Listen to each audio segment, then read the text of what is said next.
friends, dear family. It's my pleasure today to present a project that I have been engaged with past 5 months. So the objective behind this project was to uncover factors under which truly loyal behavior can be created in European grass seeds markets. Let me go straight to the point and introduce the plan of my presentation for today. So I would like to begin with challenges that I faced during my investigation. Furthermore, I find very important to highlight the strategy that company has and also the importance of European grass seeds markets for the company. And then I would like to link this information to the management decision problem, so the problem that management is facing currently. Furthermore, I would like to justify selection of research methods and demonstrate how I selected final sample of the customers. Finally, I would like to come up with primary data findings and also conclude with some recommendations that I have drawn for the company, case company. So I would like to begin with challenges that I faced and how I coped with them. The first one was extremely busy period of DLF customers. So during primary data collection phase, I realized the period from January until April is the busiest period for DLF customers.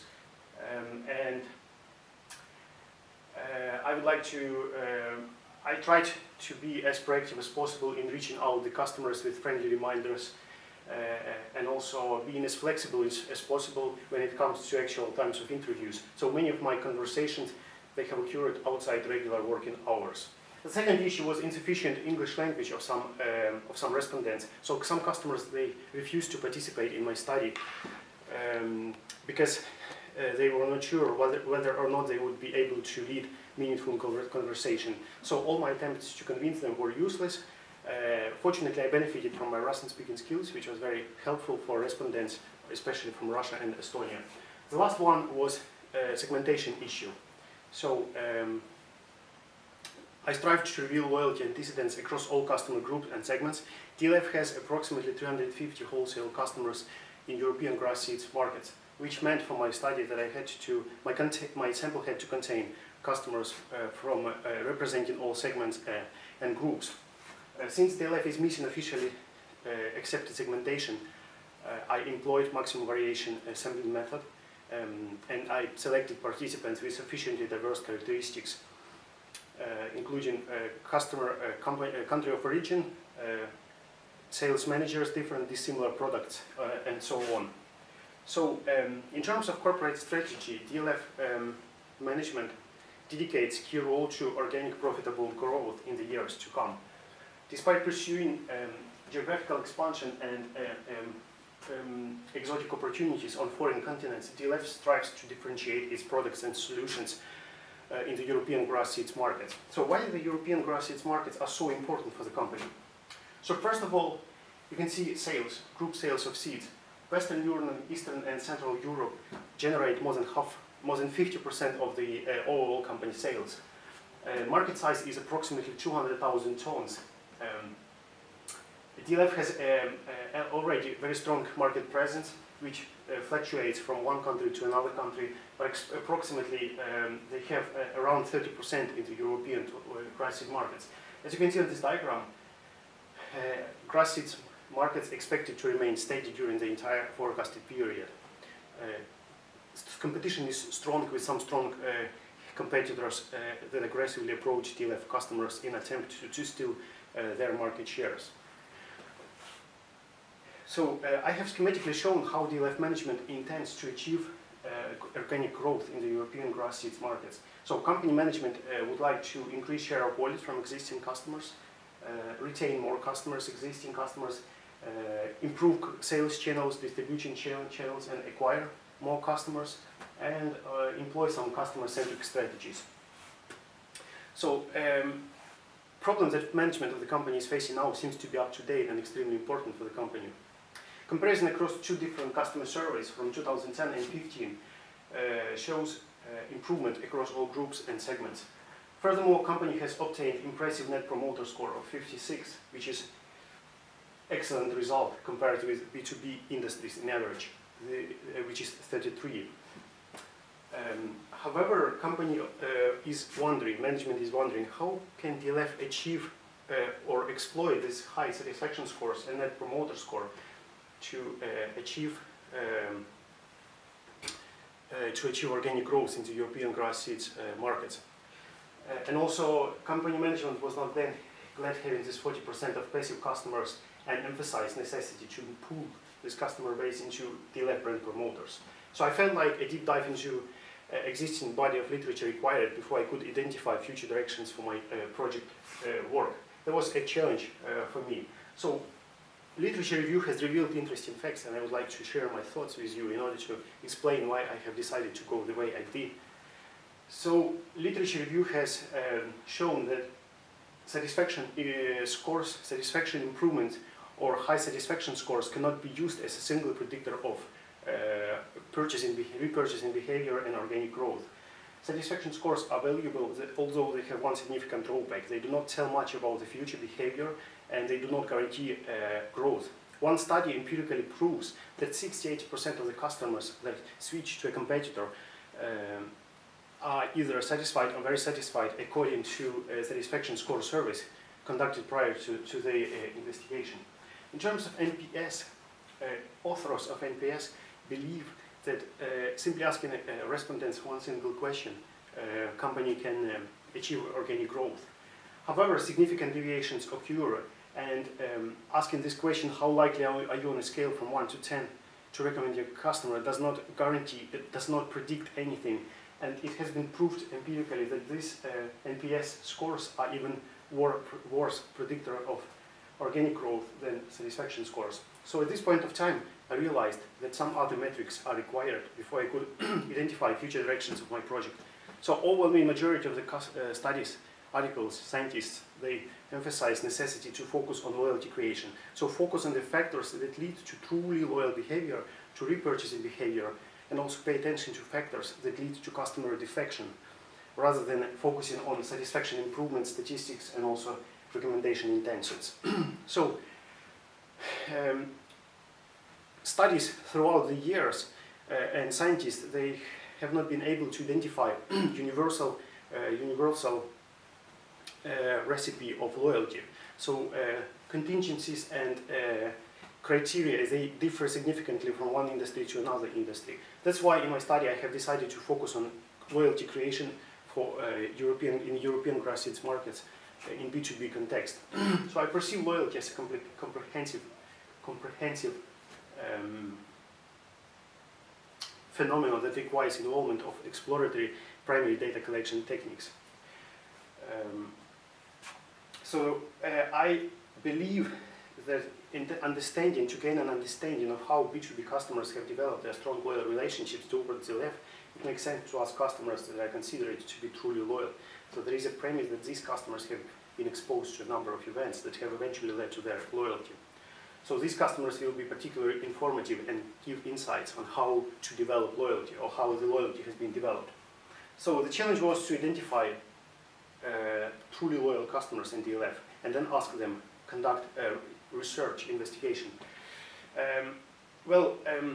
Literature has facilitated my definition of truly loyal customer. That's a company that have both attitudinal and behavioral loyalty.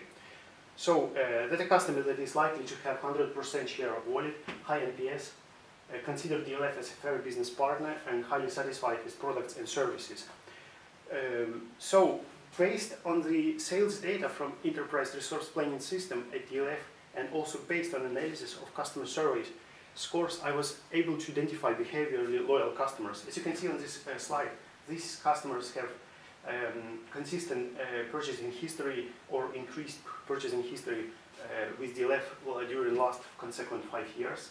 Furthermore, company is able to have high NPS, willing to recommend DLF, is highly satisfied, and express opinions or express intentions to continue by at least the same amount of seeds in the future. However, it was more complicated with attitudinal loyalty.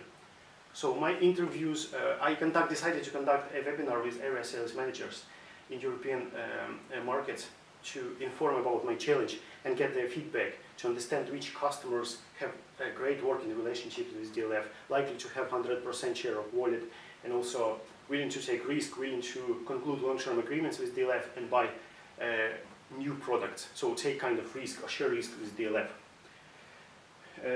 Finally, my sample contained only customers that have both attitudinal and behavioral loyalty. And consequently, 8 interviews with loyal customers and 1 disloyal customer have been conducted. And I would like to present my findings. On this slide you can see, well, what exactly makes customers loyal? What exactly leads to loyalty creation? My investigation shows that truly loyal behavior can be created by means of those 4 mediators. So relationships play extremely important role for the customers. Open, timely and proactive communication have resulted that people are willing to rely and trust people from DLF. Customers are willing to trust people from DLF. Well, actually, in terms of trust, customers have emphasized that they would never have dealt with DLF if they couldn't trust people. So this is very important. Partnership rather than buyer-supplier relationships. So rather than being a transactional supplier of certain grass seeds for a certain price, it's important to be a strategic partner. So focus on customer needs, focus on their challenges, understand their business, and try to help them.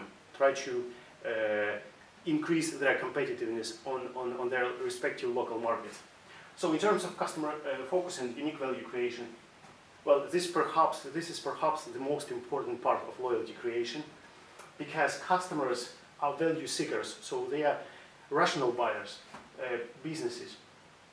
It has been, in fact, all loyal customers perceive DLF as a supplier that creates unique value for them that other suppliers, companies cannot offer. In highly competitive European markets, contemporary business markets, it's not necessarily to simply meet customer expectations. Companies should rather go beyond and above to exceed those expectations. One of the frequently mentioned examples are improved contract conditions, payment limits, increased credit limits, fast and precise delivery, and so on and so forth. Well, some customers, they mentioned necessity to give full access to unique products and varieties. So actually, this loyal customer blames DLF for not offering them unique products and varieties, which partially causes its disloyal behavior.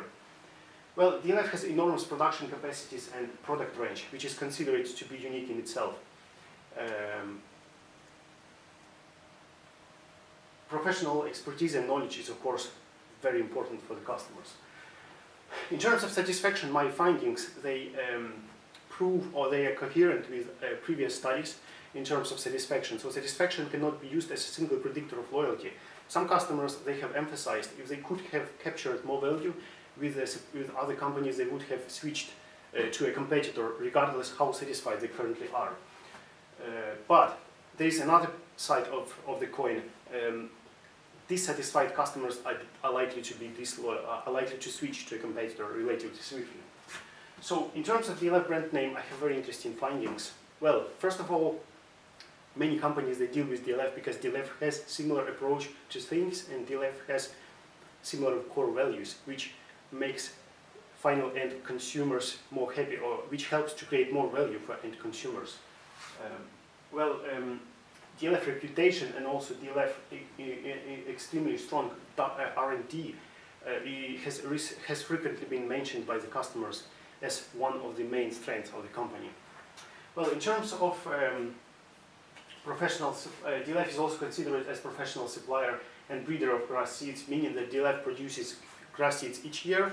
DLF has always capacities, has always available quantities and qualities, which is also unique. So last slide of my presentation is managerial implications and recommendations. I would like very briefly to mention some of them, and if you have any questions, I can elaborate for you. So I would recommend DLF to invest in customer relationships management system, CRM, which can help DLF to improve relationships, increase degree of the relationships with the suppliers. Secondly, conduct effective segmentation based on behavior. So loyalty is a process. So if you place companies along this relationship ladder, then you can target companies more effectively and maybe use different approaches from this toolbox. Finally, not finally, but Next one is create online customer portal, which would ease conducting the business activities for the customers.